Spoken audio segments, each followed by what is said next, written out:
اور اپنی اولاد کو مفلسی کے خوف سے قتل نہ کرنا، کیونکہ ان کو اور تم کو ہم ہی رزق دیتے ہیں۔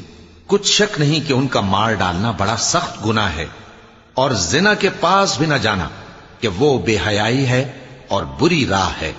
اور جس جاندار کا مارنا اللہ نے حرام کیا ہے اسے قتل نہ کرنا مگر جائز طور پر، یعنی بفتوائے شریعت۔ اور جو شخص ظلم سے قتل کیا جائے، ہم نے اس کے وارث کو اختیار دیا ہے کہ ظالم قاتل سے بدلہ لے، تو اس کو چاہیے کہ قتل کے قصاص میں زیادتی نہ کرے کہ وہ منصور و فتح یاب ہے۔ اور یتیم کے مال کے پاس بھی نہ پھٹکنا مگر ایسے طریق سے کہ بہت بہتر ہو، یہاں تک کہ وہ جوانی کو پہنچ جائے۔ اور عہد کو پورا کرو کہ عہد کے بارے میں ضرور پرسش ہوگی۔ اور جب کوئی چیز ناپ کر دینے لگو تو پیمانہ پورا بھرا کرو، اور جب تول کر دو تو ترازو سیدھی رکھ کر تولا کرو۔ یہ بہت اچھی بات